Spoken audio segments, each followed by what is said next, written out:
पदाधिकाऱ्यांचा पदग्रहण व ग्राहक सन्मान योजनेचा बक्षीस वितरण सोहळा उत्साहात संपन्न। कोपरगाव तालुक्यातील व्यापारी महासंघ व कोपरगाव तालुका किराणा मर्चंट्स असोसिएशनच्या वतीने आयोजित व्यापारी महासंघ शाखांच्या पदाधिकाऱ्यांचा पदग्रहण व ग्राहक सन्मान योजनेचा बक्षीस वितरण सोहळा रविवार 17 डिसेंबर रोजी समता पतसंस्थेच्या सभागृहात पार पडला।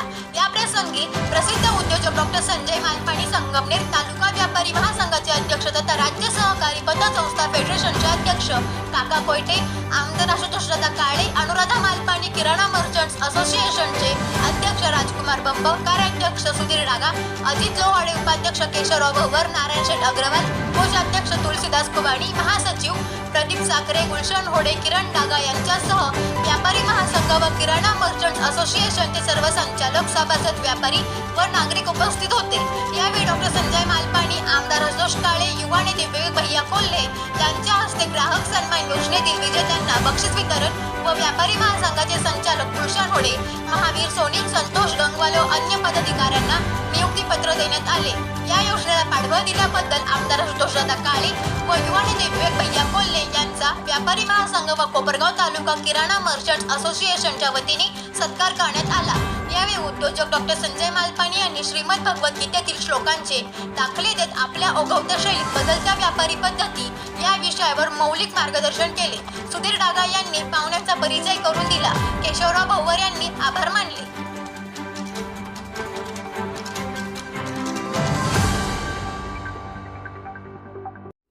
खरं तर प्रश्न असा पडतो की संजू भाऊ मालपाणींचा परिचय आपल्या सर्वांना आहे, त्यांना ओळखत नाही अशी एकही व्यक्ती मला वाटतं या सभागृहात नसावे। तरी देखील एक औपचारिक परिचय तोही मी म्हणजे सांगणार नाही तुम्हाला संजू भाऊ मालपाणी काय आहे। एका वाक्यात सांगायचं तर बस नाम ही काफी है, हा त्यांचा खरा परिचय। मात्र मी तुम्हाला हे सांगणार नाही की यांचे वॉटर पार्क आहेत, अम्युजमेंट पार्क आहेत, थीम पार्क आहे। करमणुकीच्या क्षेत्रामध्ये मोठी झेप घेतलेले हे प्रसिद्ध उद्योजक आपल्या जिल्ह्यातले आहेत हे आपल्याला माहीत आहे, त्यामुळे तुम्हाला सांगायचं काही कारण नाही। संगमनेर महाविद्यालय जे पूर्ण महाराष्ट्रात नावाजलेलं आहे त्याचे ते कार्याध्यक्ष आहेत, हे मला तुम्हाला सांगायची काही आवश्यकता वाटत नाही, कारण ते आपल्या सर्वांना माहिती आहे। ध्रुव ग्लोबल या परदेशात पाऊल ठेवलेल्या एका शैक्षणिक संस्थेचे जे संस्थापक आहेत आणि अतिशय नावलौकिक प्राप्त या संस्थेचेच संस्थापक आहेत हे आपण सर्व जाणतो आहोत, त्यामुळे तो काही परिचयाचा भाग होऊ शकत नाही। व्यापार वेगळा, शाळा स्थापन करणं, महाविद्यालयाचं काम करणं आणि त्याचबरोबरीनं माधवलाल मालपाणी योग आणि निसर्गोपचार केंद्र ज्याची आज जगाला भुरळ पडलेली आहे, अशा संस्थेचं काम ते गेले अनेक वर्ष सातत्याने करत आहेत, हेही आपण सर्वजण जाणतो। त्यामुळे ते आपल्याला मी आज सांगायची काही आवश्यकता मला वाटत नाही। याचबरोबर आरोग्य क्षेत्रामध्ये देखील मालपाणी ग्रुप मागे नाही। मालपाणी हॉस्पिटलचे ते अध्यक्ष आहेत। गीता परिवार जो सगळ्या भारतभर पसरलेला आहे, म्हणजे मला सांगायला एक आनंद वाटेल की संजू भाऊ, महाभारत घडलं तेव्हा एका संजयानं धृतराष्ट्राला महाभारताची कथा ऐकवली होती आणि आजही त्याची गरज निर्माण अशी झाली आहे की आम्ही सर्व आंधळे झालेलो आहोत, धार्मिक कार्याकडे कुणी लक्ष द्यायला वेळ नाही। या सगळ्या लोकांना जागवण्याचं काम हे संजय करत आहेत। त्यामुळे प्रत्येक गावामध्ये, प्रत्येक शहरामध्ये गीता परिवारच्या माध्यमातून त्यांचा अखंड यज्ञ सुरू आहे की सगळ्या घराघरात गीता पोहोचावी, गीतेचं ज्ञान पोहोचावं। कोपरगाव तालुका व्यापारी महासंघाच्या वतीने आपली खरेदी आपल्या गावामध्ये हा उपक्रम दिवाळीच्या आणि दसऱ्याच्या पिरियडमध्ये चालू करण्यात एक महिनाभर हा उपक्रम चालला आणि त्या माध्यमातून आपली खरेदी आपल्या गावामध्ये करावं अशा प्रकारचा संदेश या ठिकाणी आपण देण्यात आला आणि या माध्यमातून आपण कूपन प्रत्येक व्यापाऱ्याला त्या ठिकाणी दिले आणि अतिशय चांगला उपक्रम या निमित्ताने झाला। निश्चितपणाने आपल्या कोपरगाव शहर आणि परिसरामध्ये व्यापाराला चालना देण्याचं काम या योजनेमधून झालेलं आहे। ही योजना असेल किंवा व्यापारी महासंघाच्या वतीने वर्षभर विविध उपक्रम करण्यात येतात. त्याच्यामध्ये कोपरगाव शहराला पाणी पुरवठा करणारं तलावाचा गाळ काढण्याचं काम असेल किंवा CCTV असेल, त्याचबरोबर बसस्टँडचं सुशोभीकरण असेल, असे अनेक उपक्रम महासंघाच्या वतीने त्या ठिकाणी केले गेलेले. त्यांचं जे काही कार्य आहे निश्चितपणे समाजाला, सर्व नागरिकांना एक चांगला संदेश त्या ठिकाणी कसा देता येईल यासाठीच ते उपक्रम राहत असतात. आपल्या सर्वांच्या आशीर्वादामुळे मी देखील आपल्या कोपरगाव शहर आणि तालुक्यासाठी, मतदारसंघासाठी जेवढे काही आपले विकास कामं करता येतील यासाठी माझे प्रयत्न असतात. मी या ग्राहक सन्मान योजनेसाठी स्वतः दसऱ्याच्या निमित्ताने खरेदी केलेली होती आणि आपल्या सर्वांना विनंती केली होती का आपण देखील तसा उपक्रम आपल्या सर्व व्यापाऱ्यांनी घ्यावा. तर त्या विनंतीचा मान ठेवून काकांनी आणि सर्व महासंघांनी या योजनेचं आयोजन केलं आणि याच्यामधून कूपन ज्यांचे तिथं निवडले गेलेले त्यांना आता आपण बक्षीस वितरण करणार आहे. त्या बक्षीस वितरणाच्या निमित्ताने उपस्थित सर्व जे विजेते आहेत मी त्यांचं मनापासून अभिनंदन करतो. आपल्याला या बक्षीसमध्ये जे काय आपल्याला मिळालं असेल याचा निश्चितपणे आपल्याला फायदा होणार आहे. आणि या कार्यक्रमाच्या निमित्ताने आपण व्याख्यान ऐकणार आहे. आपल्या संगमनेरचे भूमिपुत्र ज्यांचं नाव आज जगामध्ये त्या ठिकाणी जात आहे असे मालपानी उद्योग समूहाचे एक प्रमुख घटक संजयजी मालपानी यांचं व्याख्यान आपण या ठिकाणी ऐकणार आहे. आता नावामध्येच सगळे माल आणि पाणी हे सांगण्याची गरज नाही. सगळं त्यांना त्याची एक काय म्हणता व्यापारामध्ये किंवा उद्योगामध्ये काय केलं पाहिजे, कशा पद्धतीने केलं पाहिजे याचं एक चांगलं त्याच्या उद्योगामधून त्यांनी साध्य केलेलं आहे. आणि म्हणून त्यांचा जो काही अनुभव जगामध्ये ते पाहत आहे त्याच्यामधून आपल्याला देखील एक मार्गदर्शन या ठिकाणी होणार आहे. आणि तेच सगळ्यात मोठं शस्त्र आहे. आपण आपल्या येणाऱ्या ग्राहकांबरोबर आणि आपल्या सोबतच्या मंडळींबरोबर इतकं स्माइलिंग राहू शकू का हा प्रश्न आहे. 1 जानेवारी येणार आहे, 15-16 काय 12-13 दिवस आता शिल्लक आहेत. या 13 दिवसांमध्ये आपण ही प्रॅक्टिस करू शकू का की आता रडगाणं बंद करायचं, विषाद थांबवायचा आणि स्माइलिंग सुरू करायचं, आपण हसत राहायचं, आपण आपल्या चेहऱ्यावरचं स्मितहास्य कधीही लोपणार नाही याची काळजी घ्यायची. येणाऱ्या प्रत्येक ग्राहकाला आणि आपल्या आजूबाजूला काम करणाऱ्या मंडळींना देखील आपण प्रसन्न दिसलं पाहिजे. आपलं प्रसन्न असतं त्या दुकानामधलं, त्या व्यापारातलं, त्या व्यवसायातलं सगळ्यात मोठं सामर्थ्य आहे हे आपल्या लक्षात येत नाही अनेक वेळा. मी ज्यावेळेस भगवद्गीता वाचाल त्याच्या आधी मी मार्केटिंगमध्ये काम करणारा माणूस होतो. तुम्हाला माहित असेल मार्केटिंगमध्ये कसं काम करतात आणि कशा पद्धतीनं आपल्या टीमला सडकून शिवीगाळ होते. त्यामुळे माझं डोकं तसंच तापलेलं असायचं कायम.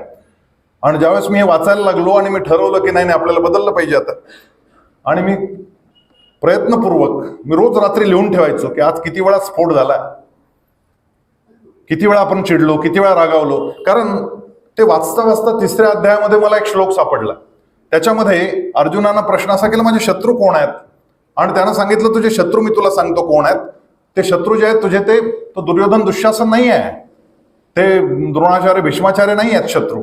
त्यानं तो श्लोक सांगितला तो मला चमत्कारच वाटला. तो म्हणाला, कृष्ण म्हणतोय काम एष क्रोध एष रजोगुण समुद्भव महाशनो महापाप्मा विद्येन मिह वैरिणम.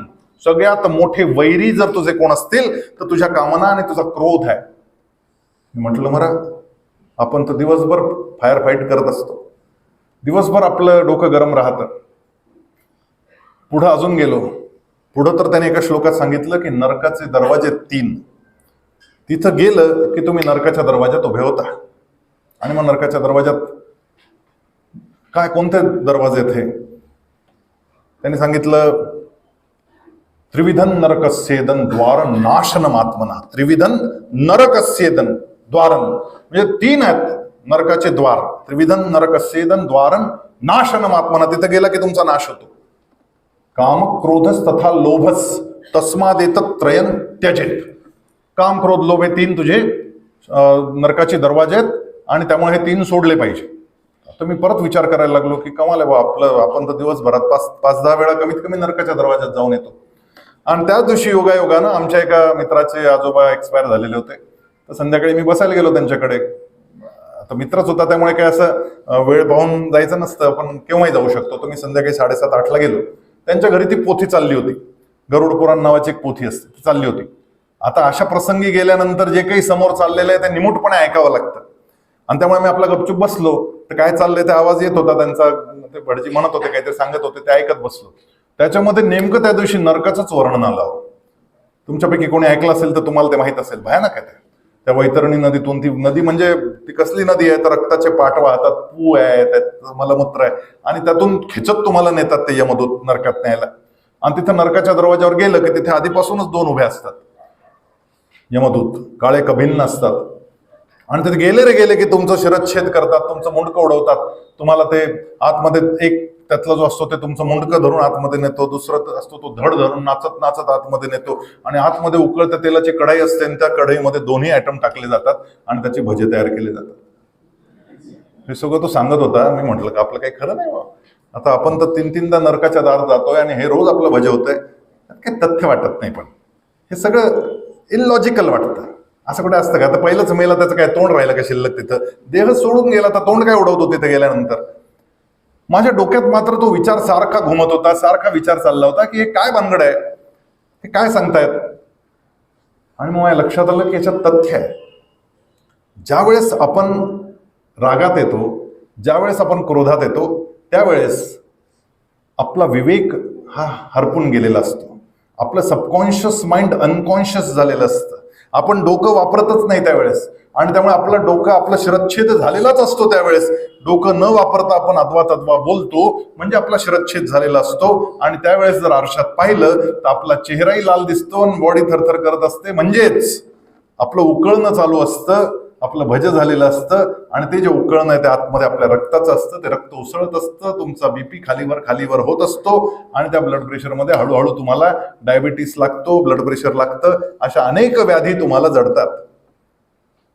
आम्ही धंदा याच्यासाठी करतोय का? आम्ही धंदा करत असताना जर या व्याधी आम्हाला लागून घेत असू, किंवा बीपी लागलाय, अटॅक, आता किती 35 आणि 40 बोलल्यावर मी बोलणं म्हणजे उचित ठरणार नाही. पाऊण तास 1 तास जवळपास ते बोलले, पण कधी वेळ निघून गेला हे लक्षात देखील आलं नाही. आणि त्यांना ऐकतच राहावं अशा पद्धतीचं सुंदर असं मार्गदर्शन त्यांनी या निमित्ताने केलं. निश्चितपणाने माझे कैक लाख रुपये आज त्यांनी वाचवले असं मी म्हणतो.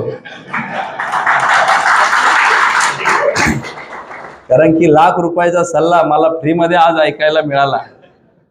आणि कधी बोलण्याच्या ओघामध्ये व्यापार आणि अध्यात्म सुंदर असं याचं वस्त्र त्यांनी विणलं आणि आयुष्यरूपी वस्त्र आपल्याला या ठिकाणी मार्गदर्शन, गोड असं मार्गदर्शन त्यांनी केलं.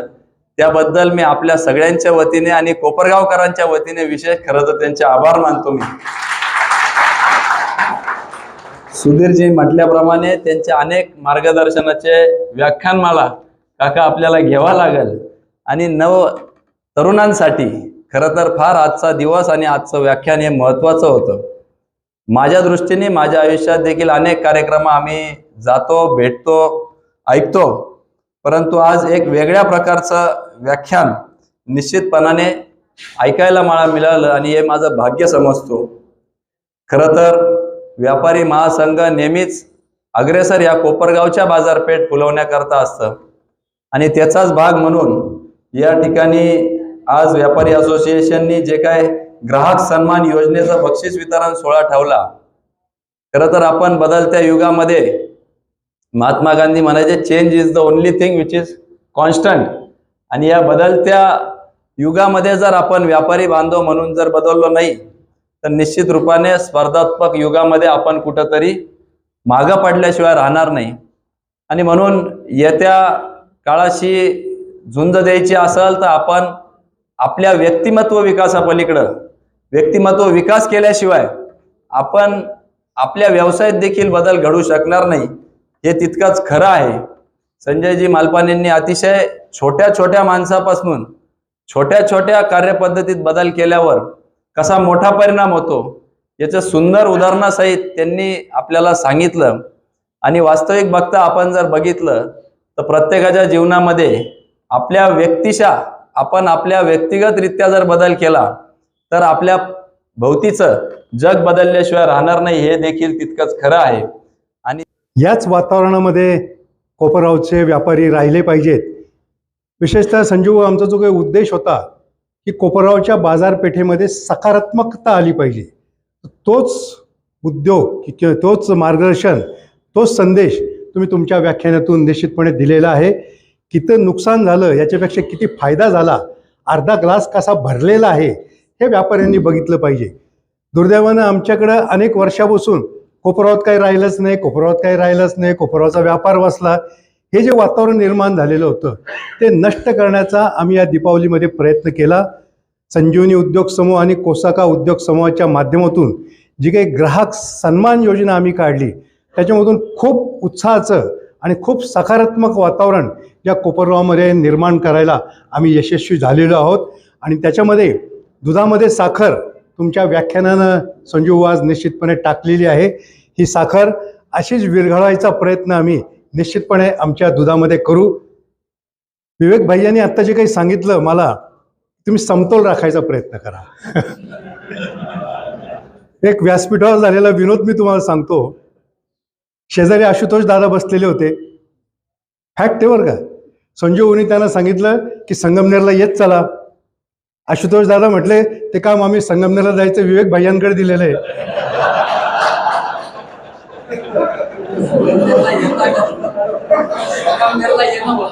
हा, संगमनेरला विवेक भैया म्हटले की हे लोणीपर्यंत जातात, संगमनेरला येत नाही. दादा भैया आमचं म्हणणं आहे तुम्ही लोणीला जा, संगमनेरला जा, पण कोपरगावकरांचा विकास करा, एवढीच कोपरगावकरांच्या वतीने मी आपल्याला नम्र विनंती करतो आणि थांबतो. सर्वांना धन्यवाद. जय व्यापार.